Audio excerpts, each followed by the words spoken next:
Animation ഫീൽഡിലും camera angle വളരെ വളരെ important ആയിട്ടുള്ള ഒരു കാര്യമാണ്. അപ്പോൾ സ്റ്റോറി ടെല്ലിങ്ങിന് നമുക്ക് വളരെ ഓഡിയൻസിൽ ഇമ്പാക്റ്റ് ചെയ്യാൻ വേണ്ടിയിട്ട് പെർസ്പെക്ഷൻസും അല്ലെങ്കിൽ ഇമോഷൻസും കറക്റ്റായിട്ട് ഐഡൻറ്റിഫൈ ചെയ്യാൻ വേണ്ടിയിട്ട് ക്യാമറ ആംഗിൾസ് നമുക്ക് യൂസ് ചെയ്യാം. അതേപോലെ അനിമേറ്റേഴ്സിന് ക്യാമറ ആംഗിൾസ് വളരെ ഉപയോഗപ്രദമായിട്ടുള്ള ഒരു കാര്യമാണ്. അത് അറിഞ്ഞിരിക്കേണ്ടത് റിയൽ ലൈഫിലുള്ള camera angles, low angles, high angles, അതെന്താണ്, ഒരു ടിൽറ്റ് ആംഗിൾ എന്താണ്, അല്ലെങ്കിൽ ഒരു ഡെറ്റ് ആംഗിൾ, ക്യാമറ ടിൽറ്റ് ചെയ്യുമ്പോൾ സൈഡിൽ എന്ത് ഒരു അൺഈസ്നെസ് ക്രിയേറ്റ് ചെയ്യുന്ന ഷോട്ട് എങ്ങനെയാണ്, അല്ലെങ്കിൽ ക്ലോസപ്പ് ഇമോഷൻസിന് കൺവേ ചെയ്യുന്ന ക്യാരക്ടേഴ്സിൻ്റെ ഇമോഷൻസിനെ കൺവേ ചെയ്യും.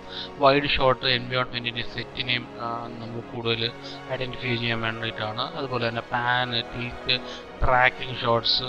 ഇപ്പോൾ ഈ ലെൻസ് കാണുന്നില്ലേ, ഇതിൽ കാണുന്ന അതേപോലത്തെ ലെൻസിൻ്റെ അഡ്ജസ്റ്റ്മെൻറ്റ്സ് നമുക്ക് 3D സോഫ്റ്റ്വെയറിൽ നമുക്ക് അവൈലബിൾ ആണ്.